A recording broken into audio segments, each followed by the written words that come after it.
자, 예. 오늘은 새로 교재로 보면은 새 교재로는 65쪽, 그죠? 예전 교재로는 69쪽. 예. 그래서 자, 06 행정법의 효력 내지는 효력 범위 이렇게 하는 주제예요. 그래서 여기서는 이제 행정에 관한 법이 적용되는 사람이 어디까지인지, 그지? 지역적으로는 어디까지인지, 그죠? 또 법이 새로 만들어지면 언제부터 효력이 생기고 언제 효력이 없어지나 뭐 이런 걸 공부하는 거예요. 그래서 몇 가지 간단하게 봐야 될 사항이 있습니다. 먼저 세 가지 관점을 논의하는데, 이제 시간적으로는 효력이 언제부터 발생하냐? 가장 기본적으로는 법을 만들 때 어떻게 이 법은 언제부터 효력이 생긴다 정해, 대부분. 그러면 그 정해놓은 시점부터 효력이 생기겠지. 근데 만약에 법을 만들어 놓고 언제부터 효력이 발생한다라고 정해놓지 않은 경우를 대비해서 규정을 해놨다. 그래서 그 방가라 1번 표에서 시행일 법령, 자 동그라미 1번 읽어봅시다. 국회가 만든 법률, 대통령이 만든 대통령령, 뭐 장관이 만든 부령, 하여튼 이 법률, 대통령, 총령, 부령 모두 언제부터 효력이 생긴다라고 특별한 규정이 없으면 국민한테 이 법 만들었다 하고 알리는 행위, 공포한 날부터 20일 지나면 효력 발생하는 것으로 한다. 이렇게 돼 있어요. 그래서 그거 밑줄 쳐주세요. 공포한 날부터 20일, 숫자 이거 함께 두고요. 다만 반드시 그런 건 아니고 동그라미 2번 쭉 읽어보면 국민의 권리를 제한하는 내용, 의무를 부과하는 거와 직접 관련되는 내용의 법들은 어떻게 돼? 조금은 국민한테 어떻게 하래? 좀 시간을 더 주래. 그래서 그 긴급한 경우를 빼고는 세 번째 줄 공포한 날부터 최소한 30일이 지난 뒤부터 시행되도록 해라. 이렇게 돼 있죠. 그래서 우리 숫자 원칙은 자 특별한 규정이 있으면 그에 따르고 특별한 규정이 없으면 공포한 날부터 20일. 그런데 권리 제한 의무부와 직접 관련되는 부분 적어도 공포한 날부터 30일이 지난 뒤부터 꼭 알아둘 필요가 있습니다. 그리고 지방자치단체에서 그 지역에 적용하려고 만드는 법이 조례 규칙이라는 법이 있죠. 그래서 이것도 조례하고 규칙은 언제? 같은 논리. 특별한 규정이 없으면 역시 20일 요거 알아두고요. 그러면 조금 아까 공포한 날부터 뭐 20일 이런 식으로 돼 있었잖아. 그럼 공포라는 건 뜻이 뭐야? 국민한테 이런 법 만들었다 하고 알리는 행위인데, 그러면 국민에게 알리는 방법. 그래서 이제 그 다음 주제가 공포 방법이죠. 자, 법령은 이제 뭘 줄여서 법령이라 그래? 아까 앞에 있었던 국회가 만든 법률과 그다음에 대통령령, 총리령, 부령. 우리가 이제 이렇게 대통령, 국무총리, 장관 이런 사람들을 우리가 행정기관이라고 한단 말이야. 국가의 행정기관이 만드는 법을 명령이라고 칭하거든. 그러면 법률과 명령을 합쳐서 법령 이렇게 말하는 거예요. 그러니까 국가기관이 만드는 법령은 어떤 방법으로 국민에게 만들었다고 공포하게 돼 있어. 동그라미 1번 쭉 읽어보면 헌법을 개정할 때나 뭐 국회가 법률을 만들 때나 뭐 등등등등 해서 키워드는 뭘까? 둘째 줄 관보의 게재. 그죠? 이게 제일 중요한 거예요. 관보의 게재. 그러니까 정부가 발행하는 신문을 관보라 그래. 그러니까 정부가 발행하는 신문에다가 이런 법 제정했다라고 실어 놓습니다. 그죠? 그게 이제 관보에 게재하는 방법으로 국민에게 알리는 거야. 공포. 근데 요거 읽고 맨 밑에 각주 한번 보세요. 각주에 옛날에는 종이로 발행되는 관보만 있었는데 최근에는 뭐로 할까? 인터넷으로도 또 관보를 올려놓거든. 그러면 거기서 종이 관보와 전자 관보 이렇게 표현하는데, 만약에 종이 관보에 올려놓은 내용하고 전자 관보에 올려놓은 내용하고 서로 내용이 좀 잘못 다르게 돼 있다. 그러면 어떤 게 우선한데? 종이 관보에 실린 내용을 우선한대. 그래서 그거 하나 각주에서 종이 관보가 전자 관보하고 부딪힐 때는 종이 관보를 우선한다. 또 같이 알아두고. 그런데 자 위로 다시 올라가서 법령. 그러면 자 법령은 원칙적으로 정부가 발행하는 신문인 관보에 게재하는 방법으로 공포를 하는 거죠. 그런데 예외가 있어.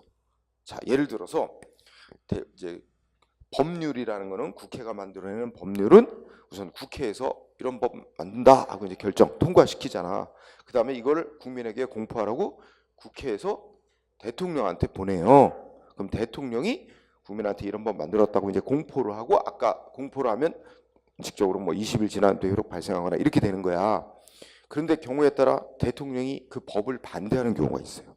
국회에서 만들어서 대통령한테 공포하라고 보냈는데 대통령이 그 법을 반대하는 경우는 대통령이 국회로 다시 되돌려 보낼 수 있어요.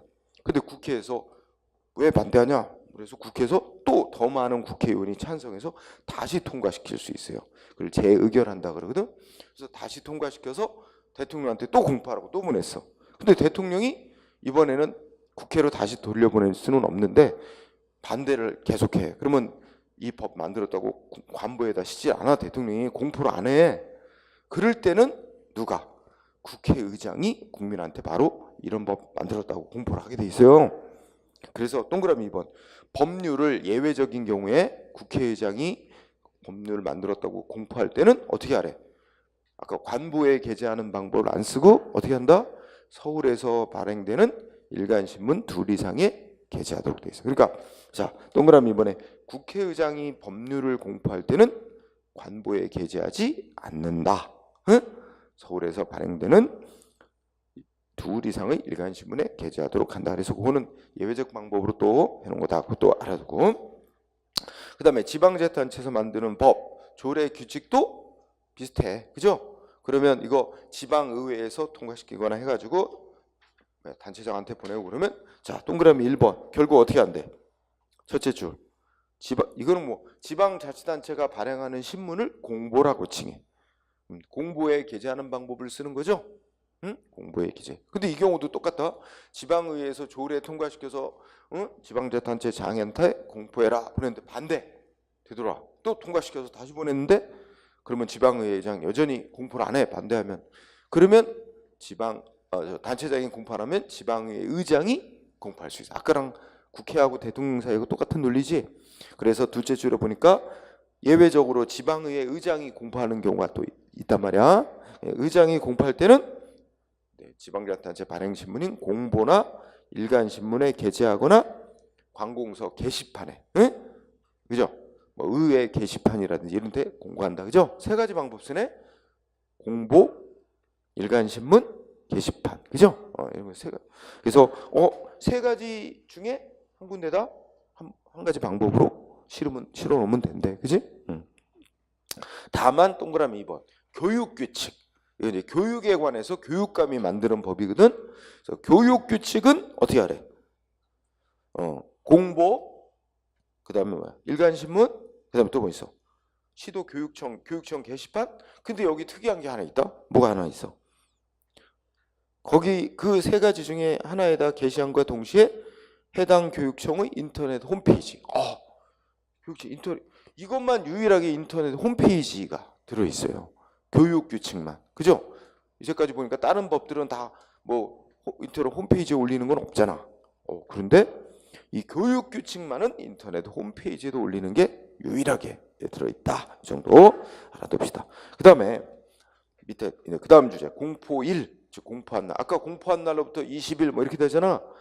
그러면 법을 만들었다 하고 공포한 날은 어떤 날일까?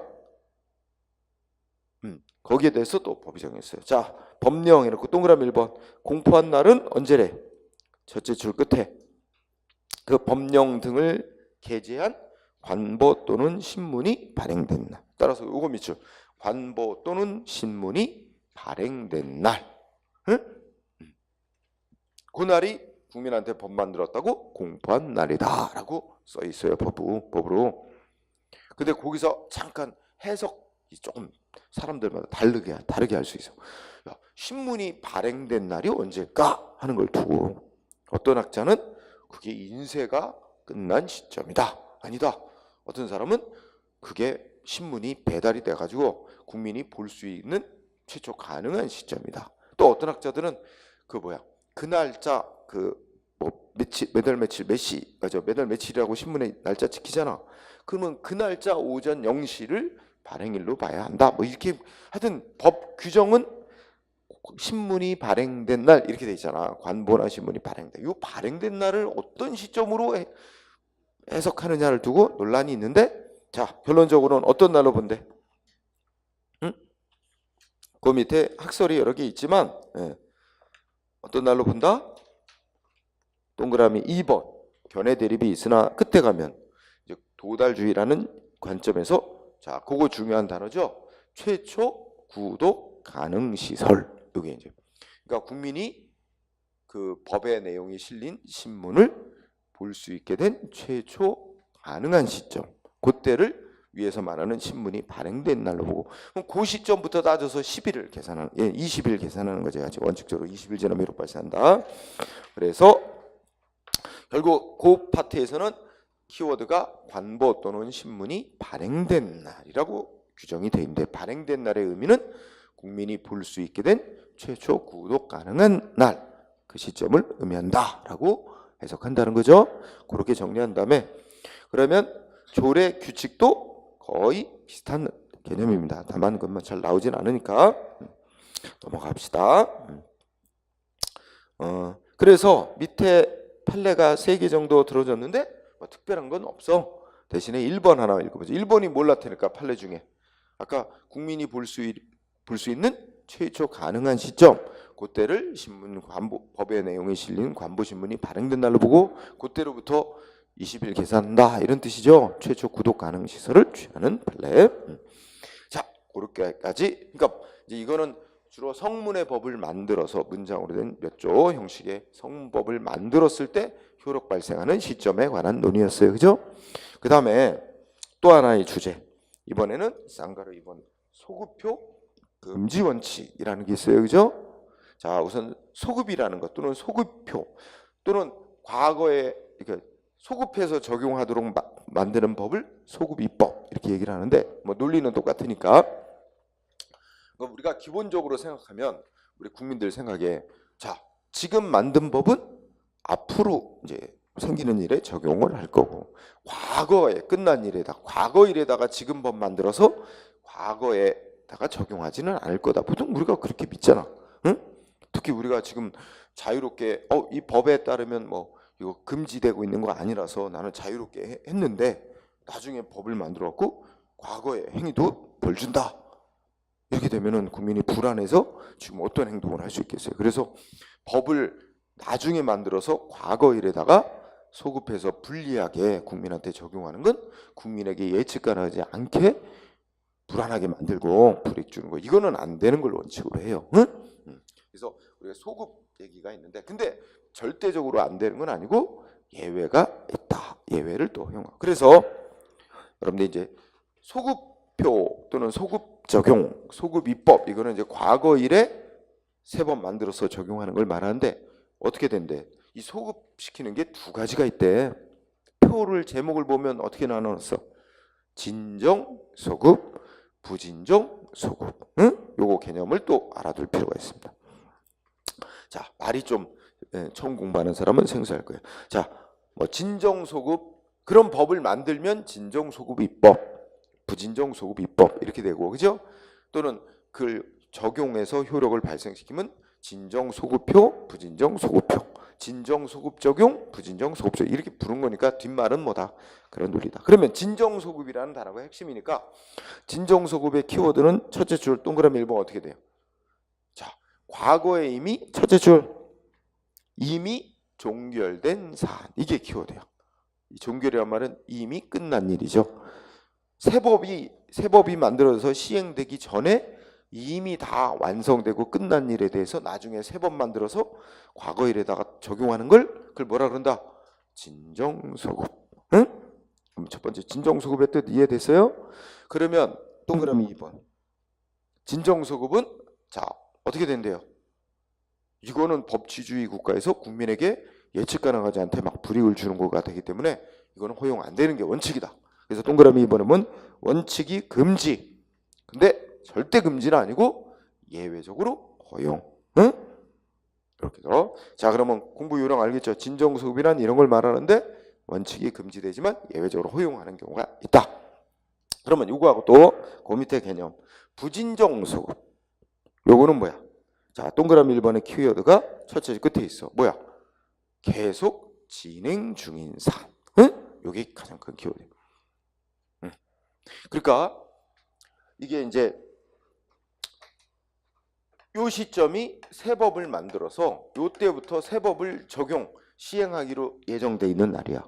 그러면 새 법 시행일 이후에 생기는 일에 대해서는 새 법을 적용하겠지. 근데 과거에 발생한 일이야. 근데 과거에 발생했는데 아까 말했듯이 과거에 이미 끝난 데다가 끝난 일에 새 법을 적용하는 거 진정소급은 원칙은 안 되잖아. 근데 지금 부진정소급이니까 이거 계속 진행 중이라 그랬잖아. 그럼 뭐야? 과거에 시작이 됐는데 안 끝나고 계속 진행이 되고 있어. 그러면 이 새 법을 어떻게 돼? 이 과거에 시작된 시점부터 이 새 법을 적용하는 거죠. 응? 안 끝난 거야?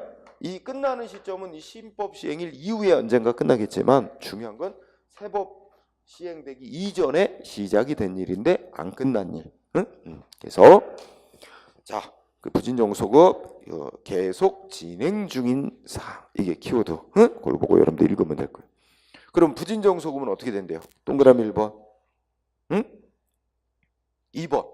이거는 원칙이 허용이 되는 거로 봐. 응?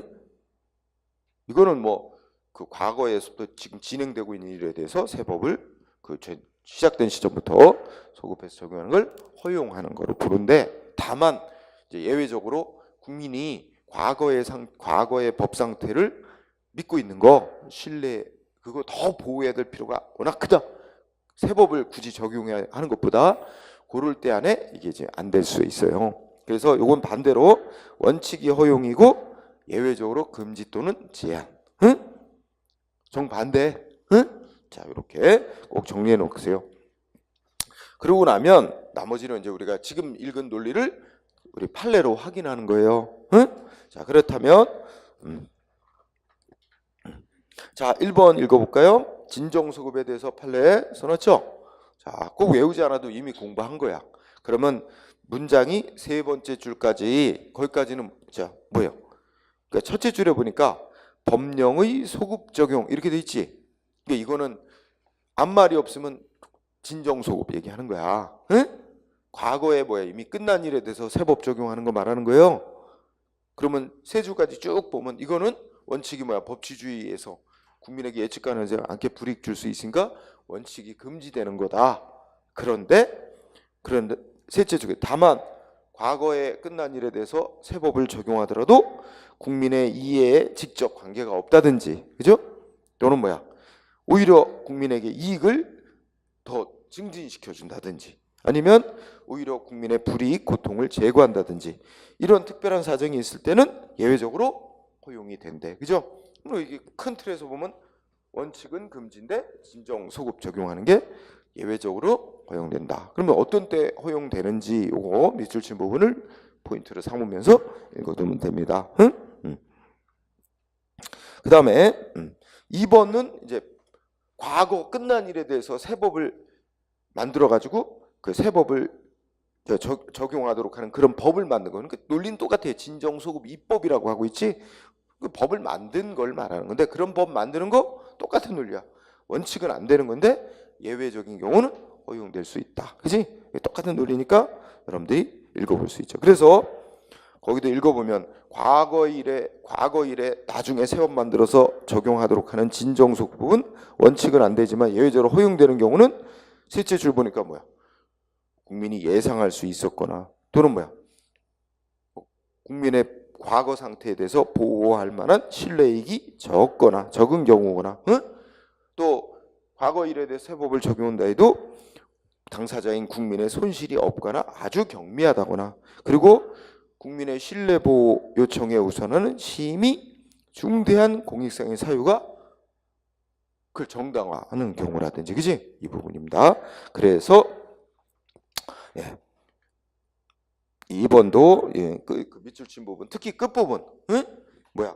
국민의 신뢰 보호 요청에 우선하는 심히 중대한 공익성의 사유가 정당화하는 경우 있죠. 그런 경우는 허용될 수 있다. 응? 그렇죠? 자, 그러면 2번을 읽으면서 기본은 과거 일에 나중에 과거 끝난 일에 나중에 3번 만들어 적용하도록 하는 진정소급은 원칙은 안 되는 건데 예외적으로 허용될 수 있다. 그렇다면 3번이 허용될 수 있는 사유가 논란거리가 됐던 거야. 응? 그게 뭐야? 거기 보면 친일 반민족 행위자 재산의 국가기소에 관한 특별법 이렇게 돼 있죠. 이 내용 이거는 그냥 참고로만 보세요. 뭐야? 과거에 친일한 대가로 자기 친일한 대가로 일제로부터 뭐 땅 받고 막 이런 거 있잖아.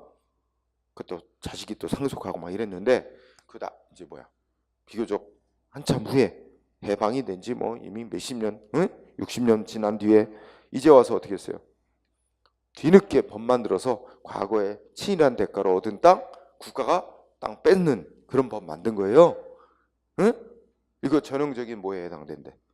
진정소급 입법 만든 거래. 응? 그죠? 근데 이거 원칙은 안 되는 건데 예외적으로 이게 허용될 수 있는 사안인가? 결론은 어떻게 돼? 두 가지 측면에서 예외적으로 허용될 수 있는 사유다. 첫째, 뭐가? 예상할 수 있었던 일이다. 응? 그죠?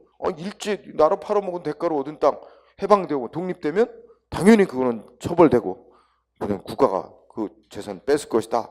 그거는 전 세계 예를 봐도 다 예상할 수 있었던 일이다. 그죠? 그리고 그걸 나중에 법 만들어서 뺏는다 해도 그거 신뢰보호 필요보다 뭐가 더 커? 그렇지. 이건 그 나라 팔아먹고서 얻은 재산을 국가가 보호한다는 건 말이 안 되지. 민족 정기 확립을 위해서 그거를 법 만들어서 뺏는 것이 뭐야? 자존심도 회복하고 그죠? 하여튼 민족 정기 수립을 위해서 그래서 훨씬 더 공익적인 필요가 훨씬 더 크다. 바로 2번의 논리에 따라 3번 이런 법이 허용된다라고 한 거죠. 응? 자, 그다음에 자 4번을 보면 4번은 그냥 읽고만 지나가면 여러분 생각해요. 자, 세금을 부과하도록 하는 법을 만들었다. 국민한테 불리익한 내용의 법이지. 근데 그 세금 부과하도록 하는 법 만들기 이전에 이미 끝난 일에다가 적용을 해서 세금을 부과하면 어떻게 될까? 근데 아주 예외적인 경우는 허용될 수 있으나 원칙적으로는 안 된다는 거죠. 그래서 여러분들 읽어보면 밑줄 친 부분 보면 뭐라고 돼 있어? 새로운 납세 의무를 부과하는 요건에 관한 규정을 신설하면서 그죠? 국민의 세금 부과할 수 있도록 하는 요건에 관한 규정을 새로 만들면서 그 다음 뭐 있어? 그 법 시행되기 이전에 이미 종결한 과세 요건 사실에 소급하여 적용하도록 하는 거는 허용될 수 없다. 당연한 얘기 아니겠어? 진정소급 원칙적으로 금지다. 그지? 결정적 키워드가 뭐겠어요? 이미 종결한, 이미 끝난 세금 부과 요건 사실. 그죠? 그 다음에 특히 5번 판례 중시하세요. 응? 5번 판례. 자, 5번 판례를 분석해 보면 내용이 어떤 거냐면, 야, 우리 헌법재판소에서 어떤 법률 조항 헌법에 안 맞게 잘못 만들었다고 선언을 했대. 그러면서 어떻게 했어? 거기서 헌법에 불합치하게 만들었다고 결정을 했다는 거야. 헌법에 안 맞게 만들었다고 국회가 만든 법률이 헌법에 안 맞게 만들었어 하고 선언을 했대. 헌재가. 그러면서 국회한테 이 법을 언제까지 고쳐라 이랬단 말이야. 그래서 국회가 그에 따라 법을 고쳐놨어. 근데 고치면서 어떻게 돼?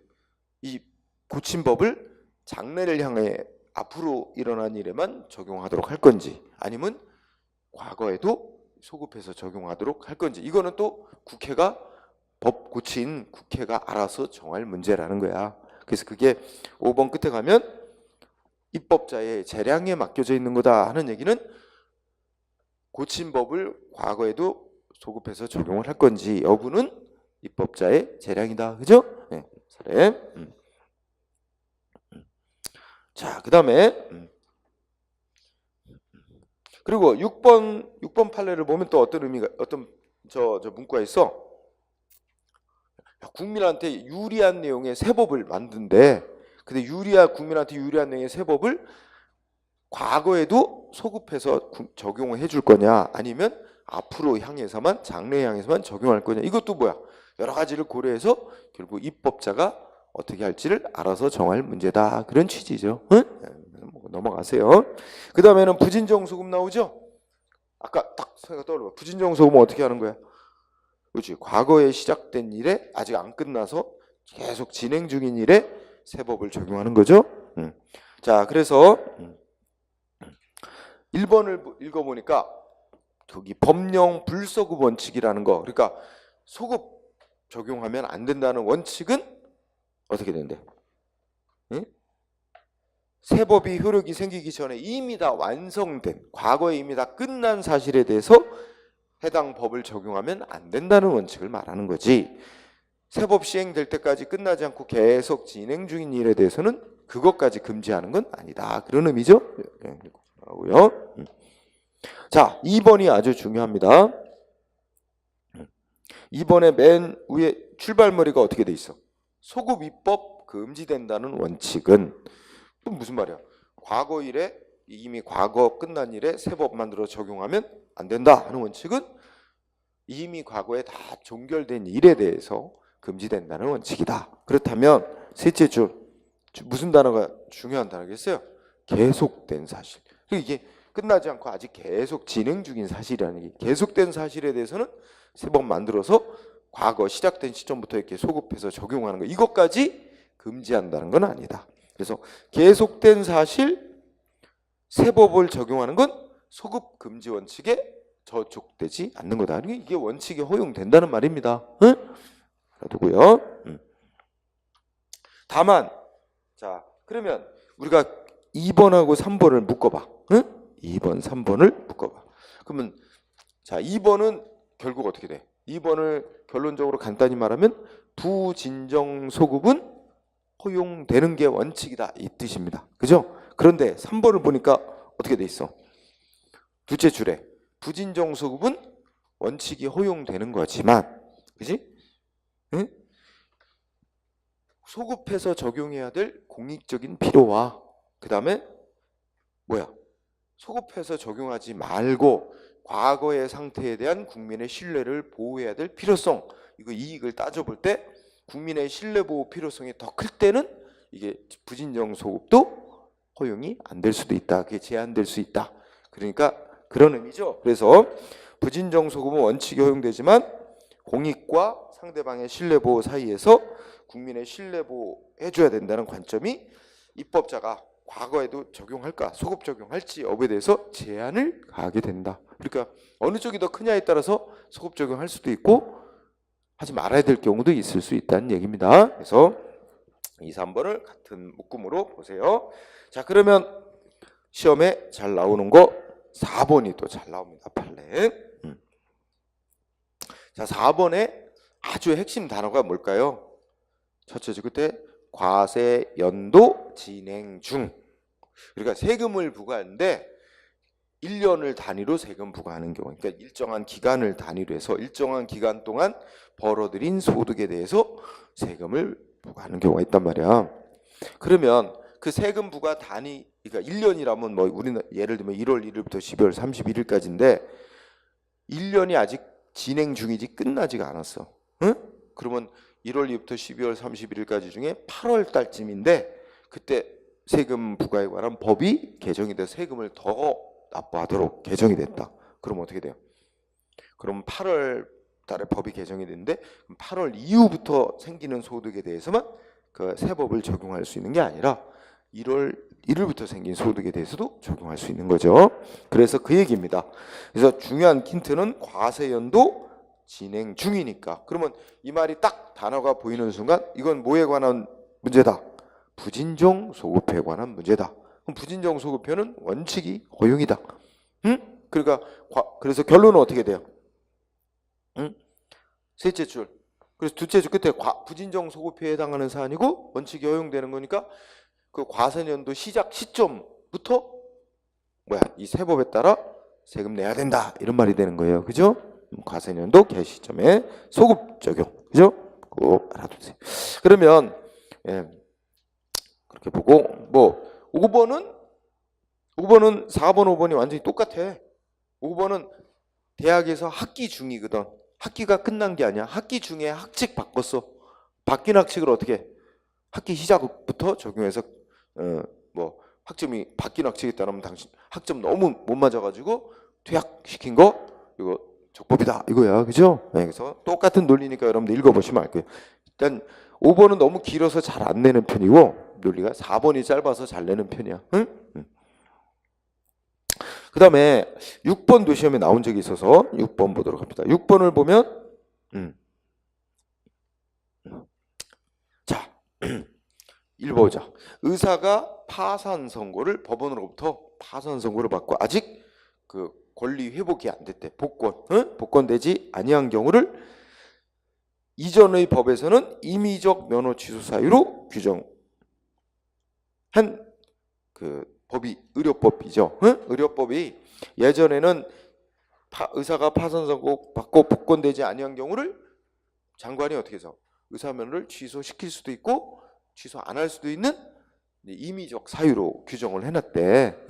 근데 법이 바뀌었어요. 바뀌어서 뭐로 바뀌었대? 이제 의사가 파산 선고받고 복권되지 않으면 반드시 필수적으로 의사 면허를 취소시키도록 법이 바뀌었대. 그런데 어떤 의사가 있는데, 자 여기도 핵심이 뭐냐면 어떤 의사가 파산 선고를 받고 복권이 안 된 상태가 계속 되고 있는 거야. 어느 때까지? 의료법이 개정돼서 반드시 면허 취소시키도록 바뀐 새 법이 시행될 때까지 그게 지속되고 있잖아. 아직 안 끝났어요. 그치? 그러니까 뭐야? 부진정소급이다. 그러니까 이 바뀐 새 법을 뭐야? 그 이전에 파산 선고 받은 의사에게도 그 개정된 법을 적용해야 되겠지. 응? 그럼 어떻게 돼? 그 의사는 의사 면허 취소될 수밖에 없다. 이런 논리죠. 이해했어요? 그러니까 요 판례를 이해하는 거는 그 개정된 의료법이 시행되는 시점 이전에 의사가 파산 선고를 받았는데 계속되고 있으니까, 계속 진행 중인 사안이니까 개정된 의료법을 적용해서, 그죠? 의사 면허 취소 이렇게 되는 거죠. 이해됐습니까? 네. 그래서 그것도 알아도. 그 다음에 7번도 공부하면 어떻게 돼요? 무슨 단어야? 그렇지, 진행 중인 사업이야. 아직 완결 사업이 끝난 게 아니잖아. 그러면 이건 부진정소급이니까 허용되는 건데, 이런 힌트 단어로 공부하세요. 그 다음에 뭐 8번은 굳이 안 해도 괜찮을 것 같아요. 7번까지만 공부하고요. 그죠? 그 다음 주제는 뭐야? 헌법재판소가 어떤 법률 위헌 결정 내리죠? 자, 그러면 일단 상식적으로 헌법재판소가 무슨 법 규정 위헌이다 결정했어. 그러면 위헌으로 결정나면 그 법은 장래를 향하여 효력이 없어지는 건가? 처음 만들었을 때로 돌아가서 처음부터 없어지는 걸까? 이거는 어떻게 할 거냐 하는 것이 그 나라의 이제 말하자면 입법 이 정책적 관점에서 어떤 태도를 취하느냐는 나라마다 다를 수 있어요. 근데 우리나라는 원칙이 뭘 택하고 있어? 야, 위헌이다 해서 과거 이래까지 다 없던 그 법이 처음부터 없었던 것으로 소급해서 없었던 것으로 하면 엄청난 혼란을 가져올 수 있다. 그래서 이 법적 혼란을 줄이기 위해서 우리는 원칙을 이 법 규정 위헌 헌재가 이렇게 헌법재판소가 결정하면 장래를 향하여 효력이 없어지는 것을 원칙으로 삼습니다. 단 형벌에 관한 법, 국민이 뭘 하면은 범죄 행위 저질렀다고 뭐 처벌하도록 한 법이 그런 규정이 있죠. 형벌법 규정만은 뭐야? 위헌하면 처음 법 만들었을 때부터 소급해서 없어지는 것으로 이렇게 이제 예외를 해놨어요. 그러면서도 그러면 뭐야? 장래를 향해서 효력이 없어지도록 하는 걸 원칙으로 하지만 항상 그런 거냐? 그건 또 상황을 보고 뭐야? 과거에 소급하도록 예외를 인정해야 될 경우도 있을 거다라는 얘기를 하는 겁니다. 그래서 읽어보면 그래서 1번 보니까 헌법재판소가 어떤 위헌하고 결정 내린 법 규정이 있다. 이거를 법 만든 시점부터 소급시켜가지고 그때부터 없어지는 것으로 할 것인가, 아니면 장래에 향해서만 효력을 없어지게 할 것인가 하는 거는 셋째 줄 보니까 어떻게 돼? 법적인 안정성하고, 그죠? 그 다음에 개인의 권리구제 등 여러 이익을 비교 형량하여 결정할 입법 정책의 문제다. 이제 그런 거예요. 그런데 우리 입법자는 헌법에서 어떻게 해놨다고? 원칙은 장래를 향하여 효력 없어지는 것으로 해놨다고 위헌 결정하면 형벌 규정만 소급시켜서 없애는 것으로 하고, 하지만 장래 향하여 없애는 것을 100%로 하진 않고 또 예외로 소급시켜야 될 특별한 사정이 있으면 소급시킬 수도 있다 이거죠. 도급해서 없어지는 것으로. 그래서 자, 2번 판례를 공부하면 2번 판례를 좀 분석할 필요가 있어요. 자, 2번 판례는 어떤 A 공무원이 있었는데 이 공무원이 공무원법에 뭐뭐뭐뭐 공무원이 뭘 하면은 여기 보면은 이제 법정이 뭐 무슨 뭘 잘못해가지고 금고 이상의 형의 집행유예를 받는데, 응?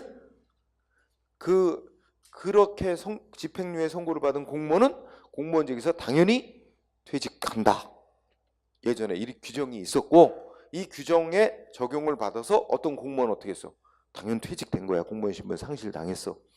그리고 있었는데 그 규정 적용받아서 공무원 신분 상실됐는데 한 1, 2년 뒤에 그 법 규정이 헌법재판소에서 헌법 위반이야 하고 위헌 결정 내려졌대.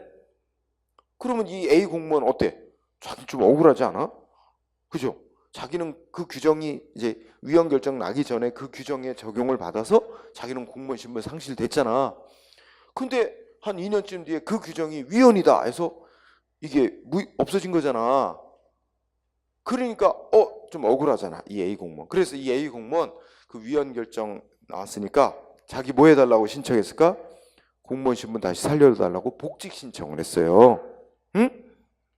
그지? 그럼 여기도 뭐가 문제가 될까? 자, 이거 시간상으로 따져봐. 자, 이 규정, 그 공무원법 규정이 있었고 이제 이 헌법재판소가 이 규정은 위헌이다고 결정 내려서 규정은 이제 무효가 돼서 없어졌어. 근데 위헌 결정의 효력을 위헌 결정 내린 시점 이후로만 적용할까 아니면 소급해서 적용할까 하는 문제지. 근데 우리나라 원칙이 소급 안 시키는 게 원칙이잖아. 그렇다면 생각해 보자. 이 A 공무원은 어떻게 돼? 이 규정이 위헌 결정 나기 이전에 그 규정을 적용받아 공무원 신분 상실됐는데 나중에 그 규정이 위헌 결정 내려진 거 아니야. 그럼 위헌 결정 이거를 장래에 향해서만 효력 미친다고 하면 어떻게 돼? 얘는 뭐 어떻게 공무원 신분 복직이 안 되는 거지. 소급해 준다면 그지? 이 공무원은 복직이 될 수 있는 거지. 그지? 그러면 여기서 소급시켜서 그 기존의 이 규정에 따라 불이익받은 A 공무원 구제해 줄 필요가 더 크냐? 아니면 이걸 소급 적용하지 말고 장래를 향해서만 효력이 없어지는 것으로 해야 될 그런 공익적 필요가 더 크냐? 그치? 이 따져봤는데 결론은 어떻대? 소급시키는 것보다 장래를 향해서 효력을 유지하는 게 더 공익적 필요성이 크기 때문에 소급 적용받을 수 없다. 소급될 수가 없다. 그죠? 그럼 결론 이 공무원 복직 신청 받아들였겠다 아니겠다? 안 됐다. 이런 얘기죠. 그래서 이번 공부하되 결론은 어떻게 됐다고? 이게 복직해달라고 이 규정 공무원의 복직 신청권 인정이 안 됐어요. 복직 못했다는 얘기야. 응? 그래서 이번의 결론은 이 퇴직당한 공무원의 복직 신청은 허용되지 않았다. 야, 그럼 되게 억울하지 이 공무원. 그죠? 법적으로는 법 이론적으로는 이렇게 되는데 하여튼 당사자는 되게 억울한 측면이 있습니다. 그죠? 그 다음에 3번도 한번 읽어보자. 헌법재판소에서 어떤 법조항 위헌이라고 결정을 내리면 당연히 그 법조항이 이제 문제가 돼가지고 재판이 진행 중인 사건에 그 위헌 결정에 따라 재판을 하게 된다는 거죠. 위헌 결정에 따라 재판해야 되고, 그렇지? 그 다음에 또 첫째 줄에 위헌 결정의 효력은 헌법재판소가 어떤 법조항 위헌이라고 결정을 내린 이후에 그 법조항이 재판의 전제가 되었음을 이유로 소송 제기된 일반 사건에도 위헌 결정이 효력이 미친다. 그리고 위헌 결정에 따라 재판해야 된다는 얘기입니다. 뭐 그 정도 하고 하여튼 중요한 거는 이거 나중에 또 배우지만 자 넷째 주 끝에 어떻게 했어요? 이미 취소송 제기간을 경과하여 확정력 그러면 이 확정력은 좀 더 구체적으로 살펴보면 불가쟁력, 소송기간 지났죠. 그래서 이미 소송기간 지나서 소송 못하게 돼버린 행정처분의 경우에는 어떻게 된다? 위헌결정의 소급효가 미치지 않는다. 그러니까 위헌결정의 효력을 못 받는다는 거야. 그러니까 어떻게 돼? 취소송책이 허용 안 된다는 겁니다. 응? 그래서 결론은 취소송책이 허용 안 된다. 요 얘기는 나중에 또 상세히 할 기회가 있을 거예요. 이 정도 하고요. 그 다음에 그 뒤에 판례들 간당간당히 하고 쉬든가 해야 되겠어요. 그렇죠? 자, 1번 자 체크하세요. 행정행위는 즉 어느 때? 처분 당시란 말이 키워드입니다. 신청 당시가 아니고, 응? 국민이 뭐 인허가 내달라고 신청할 당시가 아니고 처분 당시에 하는 게 원칙이에요. 응? 자, 1번은 이렇게 공부하면 돼. 국민이 자기한테 허가나 인가나 인허가 처분해달라고 이게 국민이 자기한테 이익되는 처분해달라고 하는 거죠. 그러면 국민이 행정기관에 신청을 하는 시점이 있고 신청을 받아 행정기관이 결정을 내리는 시점이 있는데 그 결정 내리는 시점이 처분시야. 응? 그러면 신청 시점이야, 처분 시점이야. 그 중간에 법이 바뀌었다. 그러면 행정기관은 어느 때 법에 따라 결정해야 된다? 신청 시점이 아니라 처분 시점, 즉 결정 내리는 시점. 그래서 1번이 그겁니다. 처분 당시, 신청 시점이 아니란 얘기예요. 그 얘기를 꼭 공부하고요.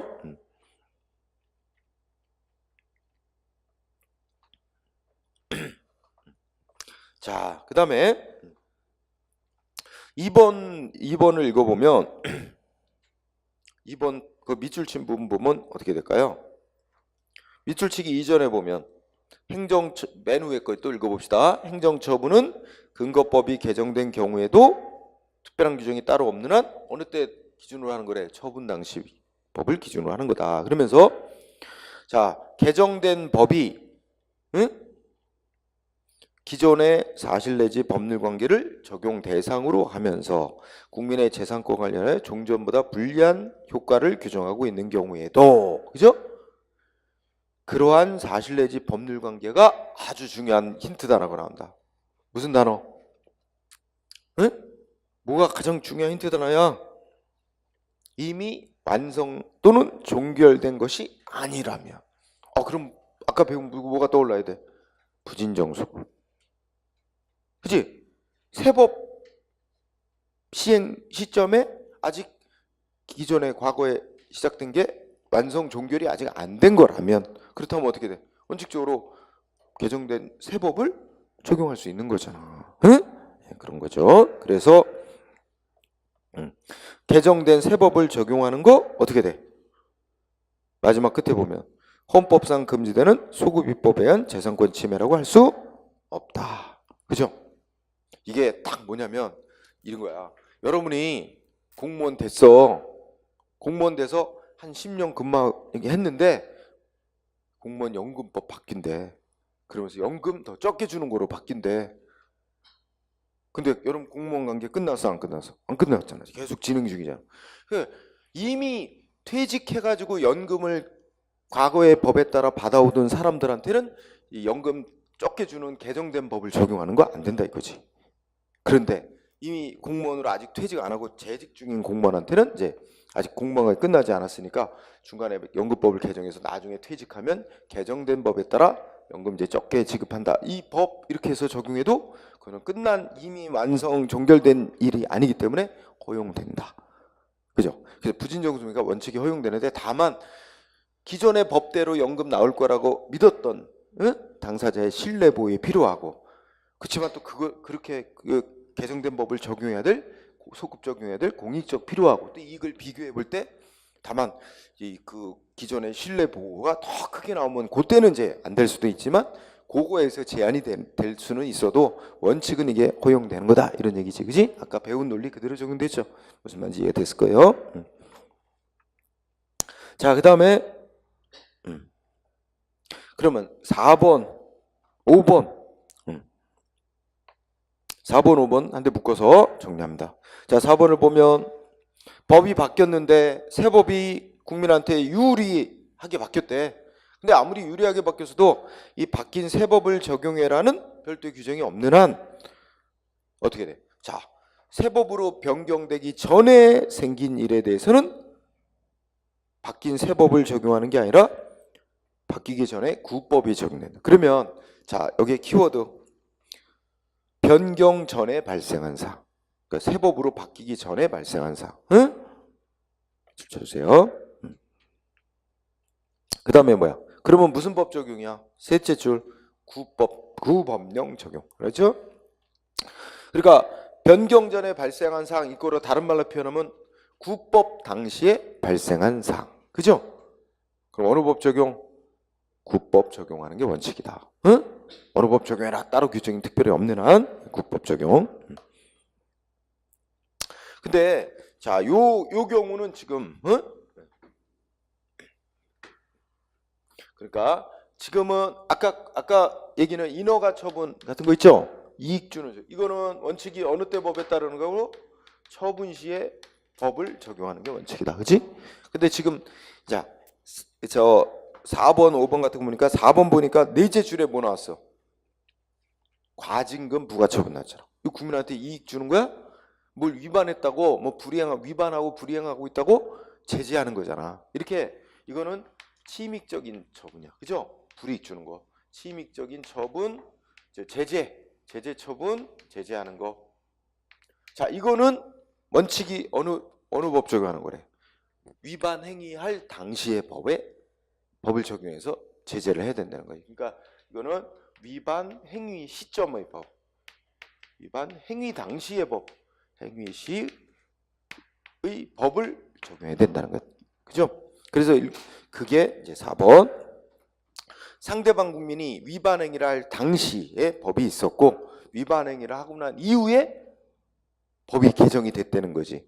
근데 이게 뭐 처벌을 좀 약하게 하도록 법이 개정됐다 하더라도 바뀐 법을 적용해라 하는 따로 규정이 없는 한 위반 행위가 있었을 당시의 법에 따라 제재 처벌해야 된다는 얘기죠. 응? 그래서 그 밑에 거 건설업자가 뭐 시공 자격 없는 자에게 공사를 하도급한 행위. 그러니까 이게 법 위반 행위야. 위반 행위가 있었는데 거기에 대해서 과징금을 부과한데 어느 당시의 법? 그 위반 행위를 할 당시의 법에 따라 과징금을 부과해야지. 응? 개정된 법에 따라 할 일이 아니다. 그 말 아니겠습니까? 그렇게 정리하면 되죠. 그러면 이것도 응용이 5번이야. 5번 보면 어떻게 돼 있어? 자, 첫째 줄에 보면 건설업자가 면허수첩을 면허수첩 빌려뒀대요. 건설업 면허 받은 자가. 그지? 그럼 이거 법에서 금지하는 행위였어. 면허수첩 대여 위반 행위할 당시에는 법이 어떻게 했어? 면허수첩 빌려주면 면허 취소하도록 돼 있었대. 응? 근데 위반 행위할 당시에는 법에서 면허 취소하도록 돼 있었는데 위반 행위 있고 난 이후에 어떻게 했어? 법이 바뀌었어? 그래서 뭐로 해 바뀌었어? 면허 취소하는 사유가 아닌 거로 됐어. 하지만 이 사람 위반 행위 당시의 법에 따라야지 행위 당시의 법에 따르면 어떻게 돼? 면허 취소돼야 되는 거지. 그죠? 바로 그 논리죠? 그래서 이 4번과 5번이 같은 논리. 그죠? 그러면 또 6번도 마찬가지. 그러니까 4, 5, 6이 같은 논리인데 6번을 보면 자, 어떤 사람이 뭘 위반해서 처벌을 받는데 응? 자, 거기 6번에 밑줄 침묵. 밑에서 셋째 끝에 보면 새 법이 시행되기 이전에 이미 범하여진 위반 행위. 그렇지? 그러니까 새 법에서는 그 사안을 좀 분석하면 예전 법은 뭐 신고 안 하고 허가 안 받고 비닐하우스 설치하면 처벌한다 이렇게 돼 있었는데 나중에 바뀐 법은 어떻게 했어? 응? 신고 안 하고 뭐 허가 없이도 비닐하우스 설치할 수 있다 이렇게 바뀌었대. 근데 상대방은 언제부터 위반했어? 과거부터 위반했어. 그지? 그렇다면 어떻게 돼? 국민한테 유리하게 좀 바뀌었지만 그렇더라도 유리한 새 법을 적용해라는 특별한 규정이 없는 한 이 사람이 위반 행위할 당시에 그 당시에 법에 따라야 되니까 처벌받게 된다는 얘기입니다. 즉 가벌성, 처벌받을 가능성 없어지는 거 아니다. 응? 그래서 하면 되죠. 자, 그 다음에 7번, 8번, 예. 7번, 8번 같은 논리니까. 자, 7번에 뭐로 기억할까? 장애 등급 결정이란 단어로 공부하세요. 응? 자, 어떤 사람이 신체에 장애를 입었다. 장애 등급을 몇 등급으로 결정. 이게 내려줘야 되는데, 그럼 어느 때냐? 이 사람이 신체 장애를 입었을 당시에 법에 따라 등급을 결정해야 되냐? 아니면 어떻게 돼? 신청을 받고 장애 등급 매겨달라고 신청받고 그 신청 그러니까 장애 입었을 당시에 법하고는 다르게 이제 등급 기준이 다 바뀌었어. 그러면 새롭게 바뀐 법에 따라 등급을 매겨줘야 되냐? 응? 즉 행정청이 등급 결정 내리는 시점에 바뀐 법에 따라 등급을 결정해야 되냐? 아니면 이 사람이 그 신체 장애를 입었다는 게 확실시된 시점에 그 당시의 법에 따라 등급을 매겨줘야 되냐 이거죠. 자, 여기에 결론은 어떻게 돼? 장애 등급 결정 뭐야? 둘째 줄. 응? 지급 사유 발생 당시. 그지? 이거를 다른 말로 표현하면 어느 시점이야? 장애 입었음의 확정난 시점. 치료 다 끝나고 신체에 장애가 발생했다는 게 확정난 시점. 이꼬로 그때부터 뭐가 생기는 거야, 이 사람은? 첫째 끝에 있는 장애급여 지급 청구권이 생기는 시점이야. 그때 시점에 법에 따라야 돼. 응? 따라서 여기서는 등급 결정 내리는 그러니까 이거는 괄호성이에요. 등급 결정 내리는 처분. 요거는 괄호성. 등급 결정 처분 시의 법에 따르는 게 아닙니다. 처분 당시의 법에 따르는 게 아니고 지급 사유 발생 당시 이꼬로 신체 장애 입었다는 게 확정난 시점. 그러니까 국법에 따라 등급 매겨야 된다는 얘기야. 응? 그 얘기를 알아둡니다. 그래서 8번 읽어보면 더 확실하게 나와. 8번에서. 그죠? 첫째 끝에 장애 등급 결정은 장애연금 지급권, 지급 청구권 발생할 당시. 이꼬로 치료 다 끝나고 신체에 장애가 있게 된 그 당시에 법에 따라 등급 매기는 게 원칙이다 이거지. 원칙만 주로 얘기를 하니까. 자, 그래서 뭐 이제까지 문제 뭐 나온 것 중에는 거기까지만 해도 충분해요. 그 뒤에 판례까지는 굳이 꼭 신경을 안 써도 될 거다. 응? 이렇게 하고 그 다음에 효력의 소멸 많이 나오는 것도 없지만 주제가. 그럼 법 만들었다. 그럼 법은 또 언제 어느 때부터 효력이 없어질까? 법이 만들어놨던 법이 효력이 없어지는 사유는 여러 가지가 있습니다. 그죠? 그래서 뭐 국회에서 법률 만들었다가 이 법은 몇 월 며칠로자로 폐지한다 해서 명시적으로 폐지시켜서 없애는 경우도 있고, 헌법재판소가 이 법은 위헌으로 결정한다, 무효한다 결정하면 또 없어지는 경우도 있고 여러 가지가 있습니다. 그래서 근데 뭐 특별한 건 없고 1번 어때? 한시법이라는 단어가 나오지? 한시법이란 게 효력 기간을 정해놓고 만든 법을 한시법이라고 해요. 한시법을 만들면 2020년 12월 31일까지만 이 법을 시행한다 이렇게 정해놨다. 그러면 2020년 12월 31일 자정 땡 하면 이 법은 자동으로 효력이 없어지는 거지. 그게 자, 동그라미 1번 한시법 그 기한이 도래하면 당연히 자동으로 효력이 소멸되는 거고, 동그라미 2번 한시법이 아닌 경우는 여러 가지 사유에서 효력이 없어지는데 그 중에 한 단어 뭐야? 그 둘째 줄 앞머리 묵시적 폐지. 요 단어 밑줄 치죠. 묵시적으로 폐지되는 경우도 있다. 묵시적 폐지란 말은 뭐야? 기존의 법을 언제부터 폐지한다 이렇게 딱 명시를 안 하고 기존의 법 놔둔 채 그와 내용이 모순되는 상위법을 만들거나 같은 효력 갖는 법을 제정하면 상위법 우선 원칙 또는 뭐야? 신법 우선 원칙에 따라 기존의 법은 효력이 부정되니까. 그래서 묵시적인 폐지라는 말의 뜻 이해하면서 묵시적으로 법은 효력이 없어지는 경우도 있다. 뭐 그런 정도. 그 다음에 동그라미 3번은 그냥 아까 읽었지. 우리나라 무슨 원칙을 택한지 헌법재판소가 어떤 법조항 위헌이라고 결정하면 어떻게 되는데 우리나라는 원칙이 장래에 향하여 효력이 소멸되는 것을 원칙으로 우리는 택하고 있다는 거야. 그래서 헌법조항. 그래서 거기 첫째 줄, 그 밑줄 위헌으로 결정된 법조항은 헌재가 위헌 결정 내린 날부터 장래를 향하여 효력이 소멸한다. 그죠? 위헌 결정이 있는 날부터 효력 소멸 상실한다. 소급하지 않는다는 얘기지. 소급해서 없어지는 것을 하잖아. 단 둘째 줄에 형벌에 관한 법조항만은 예외로 소급시키는 거지. 그지? 네, 그래서 형벌 규정 빼고는 위헌 결정이 있는 날부터 장래에 향해. 자, 그 정도로 하고, 그죠? 그 다음에 그 밑에 판례 읽어보니까 뭐야? 자, 셋째 줄 보면 어떻게 돼? 법을 개정했대요. 개정 법률 그러잖아. 법을 개정했다고 그러는데 중요한 단어가 전문 개정. 전문 개정의 뜻은 법 규정의 거의 전부가 개정이 됐다는 걸 뜻합니다. 응? 그러면 말은 개정이라고 하지만 실질적으로는 뭐가 다를 바 없다? 기존의 법을 폐지시키고 새 법 만들어 놓은 거야. 실질적으로 다를 바 없다고 보고, 그래서 전문 개정일 때는 그 개정되기 전에 법의 끝부분에 이제 부칙 규정이라고 달려 있던 거 어떻게 돼? 응?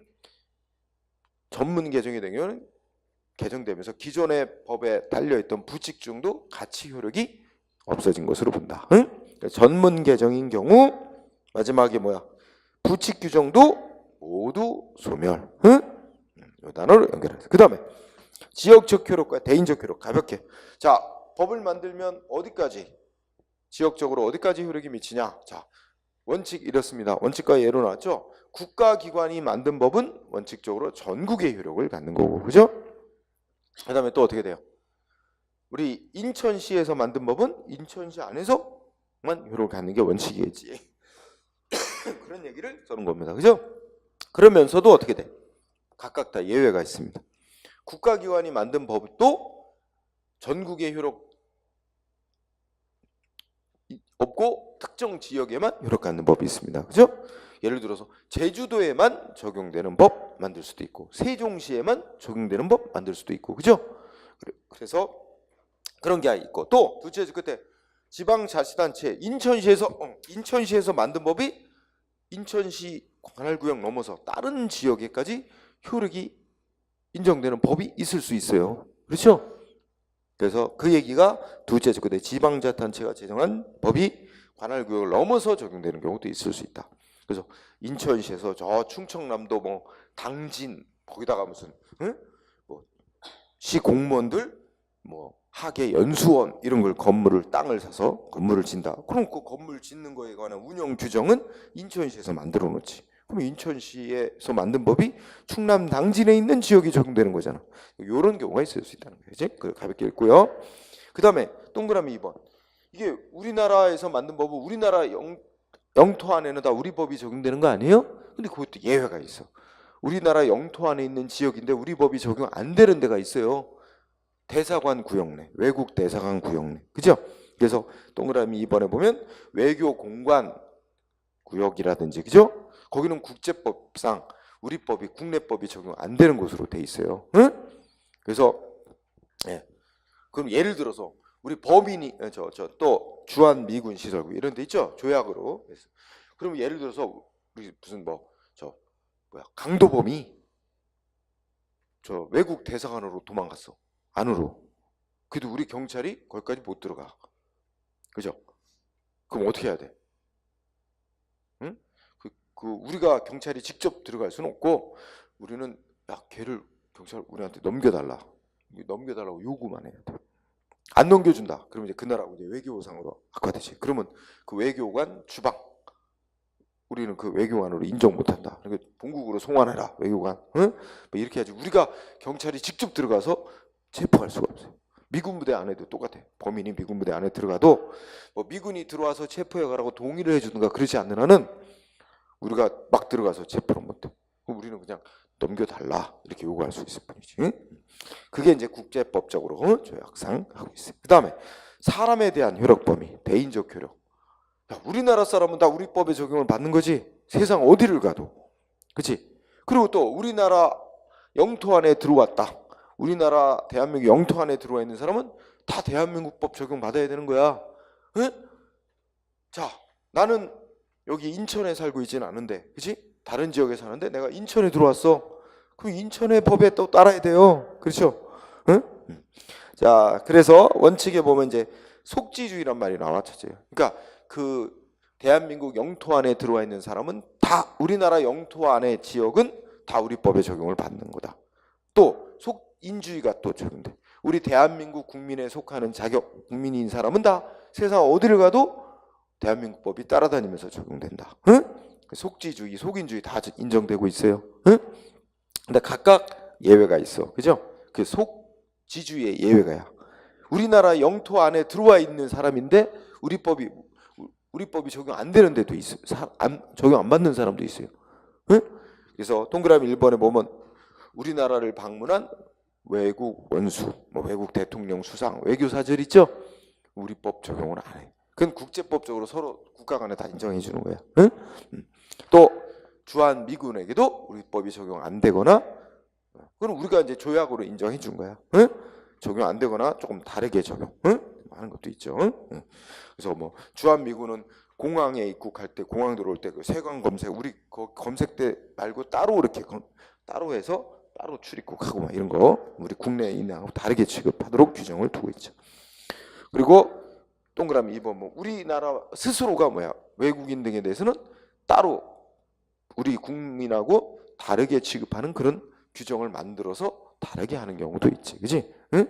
그러면 여러분도 혹시 공부한 것 중에 기억나는 거 있어요? 우리가 외국인하고 우리 국민하고 다르게 취급하는 규정 만들어 놓은 거 기억나는 거 있어요? 정보 공개 청구권. 우리 모든 국민 정보공개 청구권 인정되는데 외국인은 대통령령으로 정하는 일정한 외국인만 정보공개 청구권 인정. 그지? 국민하고 똑같이 인정 안 해주고 있죠. 또 국가배상 청구에 있어서도 외국인은 우리 국민과 다르게 그 나라에서 우리나라 사람에게 배상해주면 우리도 해주고 하는 상호주의 규정이 나잖아. 그러니까 우리 법 스스로가 국민인과 외국인에게 차등을 하는 그런 법을 만들어 놓기도 하죠. 자, 그러면 그 밑에 판례가 뭐 3개 정도 들어져 있는데 그렇게 뭐 시험에 이렇게 많이 나온 건 아니고 그냥 한 번 정도 읽고 가자. 그럼 1번은 뭐야? 1번 판례 핵심은 출발이 뭐야? 대한민국 국민이야. 대한민국 사람이야. 국적이 대한민국 국민이야. 근데 첫째 주 영주권 얻었대. 일본에서. 근데 영주권은 일본 국민으로 인정하는 게 아니고 일본에서 장기가 머물 수 있는 권리를 부여해 주는 겁니다. 일본이. 일본 국민 된 건 아니고 여전히 뭐야? 대한민국 국민인 거지. 그렇다면 우리 대한민국 국민이니까 어떻게 돼? 우리 국민에게 적용되는 법을 동일하게 적용해 줘야지. 그 사람 일본 사람으로 생각해서 외국인에게 적용되는 법을 그 사람한테 적용하면 안 된다는 취지겠죠. 응? 대한민국 국민의 지위는 여전히 갖고 있는 거니까. 그지? 그 다음에 2번은 우리가 북한도 대한민국 영토. 응? 북한 주민도 대한민국 국민. 응? 그지? 그렇다면 그러니까 법적으로는 북한이라는 게 국가로 인정은 안 돼요. 우리 남북한 사이에. 그지? 근데 북한 주민인데 뭐야? 북한이 발행한 우리나라로 따지면 여권. 그지? 북한 당국이 발행한 여권을 가지고 그 사람이 중국 갔대잖아. 중국 갔다가 다시 우리 대한민국으로 넘어왔대. 응?